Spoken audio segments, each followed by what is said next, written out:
जब से भारत आज़ाद हुआ है तब से लेकर अब तक हमने भारत में बहुत ही भव्य और विशाल कंस्ट्रक्शंस करी हैं। For example Bandra Warli ceiling यहाँ पे आप देख सकते हैं। इसको बनाने की टोटल कॉस्ट आई थी $250 मिलियन, रफली आप कह लीजिए 1600 करोड़ इंडियन रुपए। दुनिया का सबसे ऊंचा statue the statue of unity बनाने की कॉस्ट 422 मिलियन, रफली आप कह सकते हैं 2700 करोड़ रुपए की कॉस्ट आई है इसको बनाने में। फिर जो हमारे देश के बड़े बड़े डैम है, फॉर एग्जांपल तेरी डैम टॉलेस्ट डैम है इन इंडिया, इसको बनाने की भी जो मैक्सिमम कॉस्ट है ये $2.5 बिलियन है। मतलब कि रफली आप कह लीजिए 15 से लेकर 16,000 करोड़ रुपए।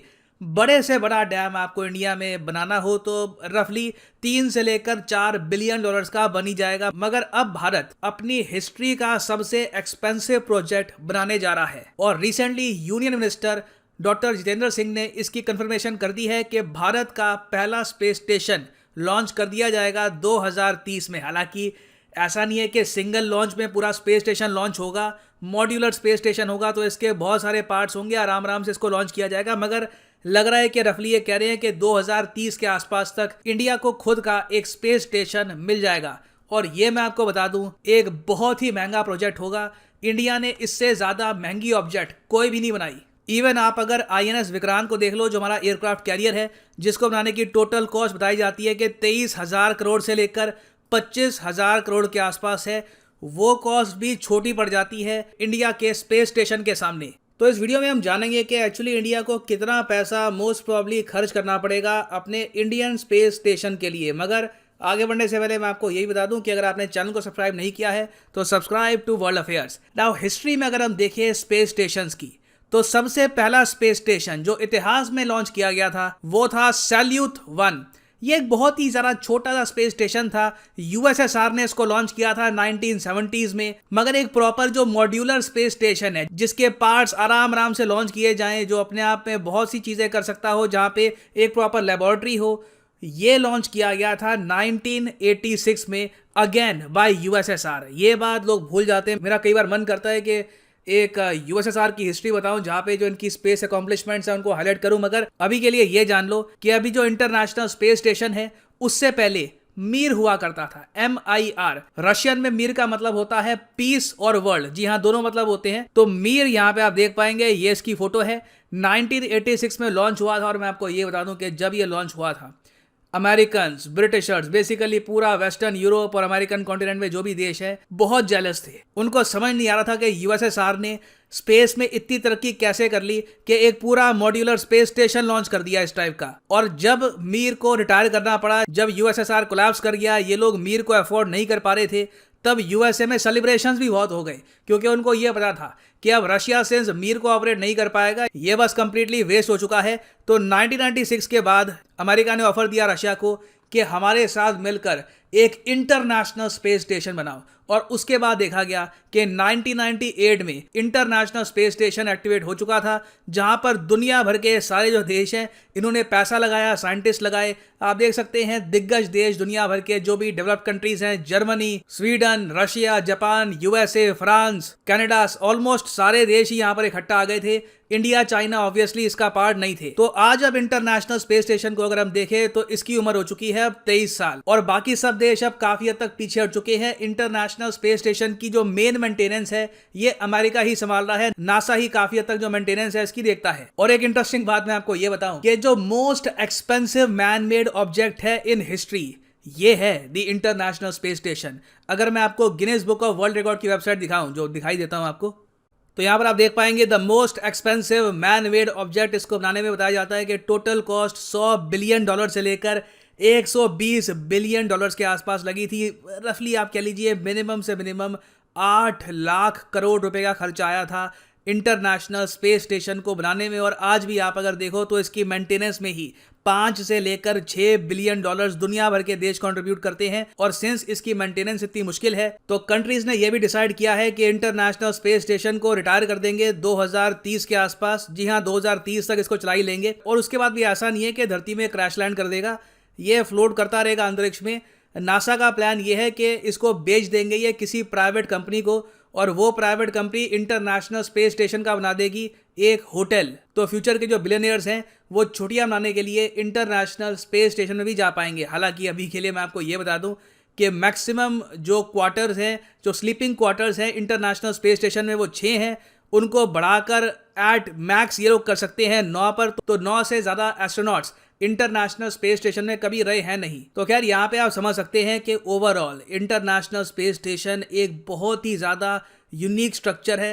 ह्यूमन बींग्स धरती पर पैसा कमाने की पूरी कोशिश करते हैं, आपस में लड़ते हैं पैसे के लिए, मगर अजीब बात देखिए, जो सबसे ज़्यादा महंगी चीज़ हमने बनाई एज अ स्पीसीज वो अंतरिक्ष में बनाई थी।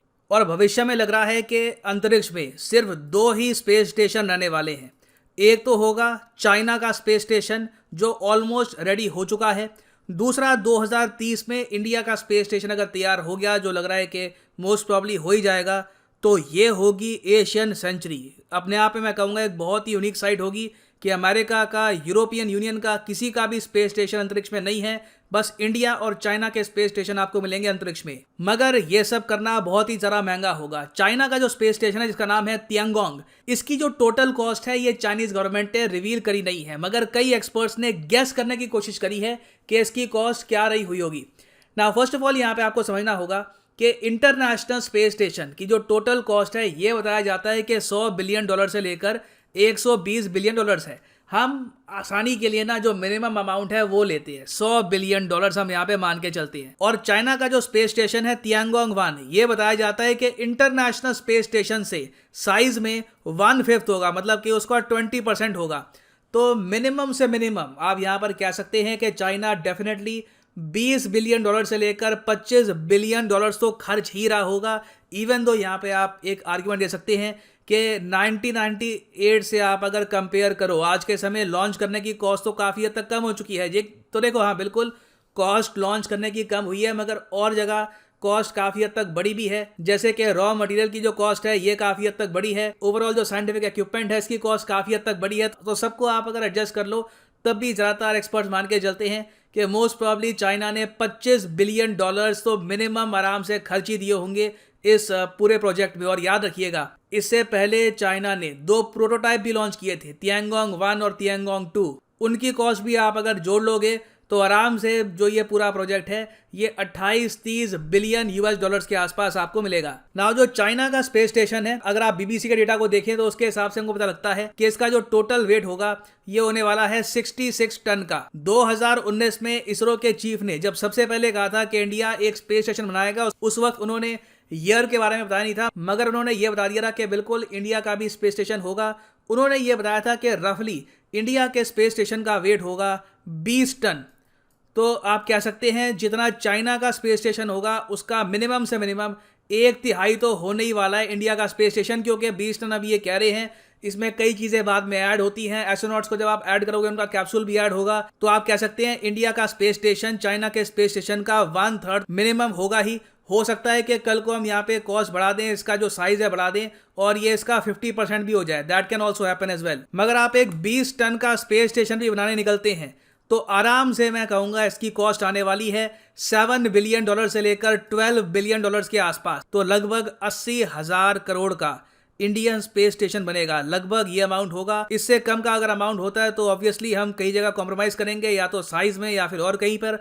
मगर आप यही से समझ लीजिए कि जो गगनयान मिशन है जिसके अंडर हम एस्ट्रोनॉट्स अंतरिक्ष में भेजेंगे, वो 5 से 7 दिन तक रहेंगे और वापस आ जाएंगे।